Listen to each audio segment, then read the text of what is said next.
Hi dears, Onam സീരീസിൽ ഇന്ന് green peas മസാലയാണ്. അതിനായി ഒരു കപ്പ് ഗ്രീൻ പീസ് ഞാൻ തലേന്ന് സോക്ക് ചെയ്യാനിട്ടിരുന്നു. അതിനെ നമുക്ക് കുക്കറിലേക്ക് മാറ്റാം. ഇതിലേക്ക് ഒരു ഉരുളക്കിഴങ്ങ് മീഡിയം സൈസാക്കി മുറിച്ച് അതിനെയും ഇതിലേക്ക് ഇടാം.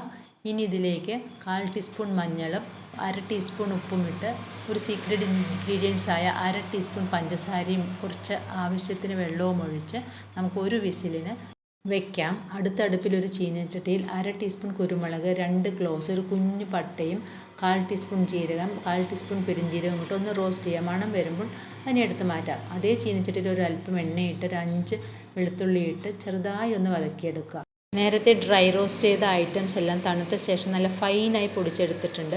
അതിലേക്ക് 1 ടീസ്പൂൺ മുളക് പൊടി, 1.5 ടേബിൾ സ്പൂൺ മല്ലിപ്പൊടി, ഒരു അല്പം മഞ്ഞൾപ്പൊടി ഇട്ട് ഒന്ന് കറക്കിയെടുക്കുക. ഇതിലേക്ക് വഴറ്റി വെച്ച 5 വെളുത്തുള്ളിയും ഒരു 10 ചെറിയുള്ളിയും ഇട്ട് നല്ല ഫൈൻ പേസ്റ്റായിട്ട് അരച്ചെടുക്കണം. ഒരു കടായിൽ 1 ടേബിൾ സ്പൂൺ വെളിച്ചെണ്ണ ഒഴിച്ച് അതിലേക്ക് ഒരല്പം കടുക് ഇട്ട് നല്ലപോലെ പൊട്ടിയ ശേഷം അതിലേക്ക് 1.5 സവാള ഹാഫ് സ്ലൈസായി മുറിച്ചതും ഒരു തണ്ട് കറിവേപ്പിലയും ഇട്ട് ഒന്ന് മിക്സ് ചെയ്യുക. ഒരല്പം ഉപ്പിട്ട് കഴിഞ്ഞാൽ അത് പെട്ടെന്ന് വഴണ്ടി കിട്ടും.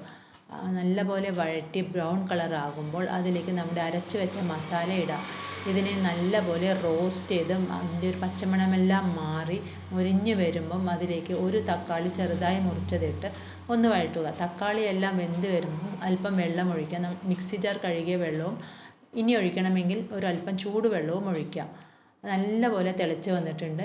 ഇതിലേക്ക് നമ്മുടെ വേവിച്ച് വെച്ച ഗ്രീൻ പീസും പൊട്ടാറ്റോയും ഇട്ട് നല്ലപോലെ മിക്സ് ചെയ്യുക. ഉപ്പും മുളകൊക്കെ പാകത്തിനാണോ എന്നിപ്പോൾ നോക്കാം. നല്ലപോലെ തിളച്ച ആവശ്യത്തിന് കൊഴുത്ത് വന്നിട്ടുണ്ട് കറി. ഇതിലേക്ക് നമുക്ക് മല്ലിത്തഴയിട്ട് ഒന്ന് മിക്സ് ചെയ്ത് തീ ഓഫ് ചെയ്യാം. നമ്മുടെ ഗ്രീൻ പീസ് മസാല അങ്ങനെ റെഡി ആയിരിക്കുകയാണ്. ഇനി നമുക്ക് ഇതിനെ ഒരു സർവിങ് ബൗളിലേക്ക് മാറ്റാം. ചില പച്ചക്കറികൾ കുക്ക് ചെയ്യുന്നതിന് മുമ്പ് 1/4 ടീസ്പൂൺ പഞ്ചസാര ഇട്ടാൽ അതിൻ്റെ നിറം പോവില്ല എന്ന് ഞാൻ കേട്ടിട്ടുണ്ട്. ട്രൈ ചെയ്ത് നോക്കൂ. Thank you.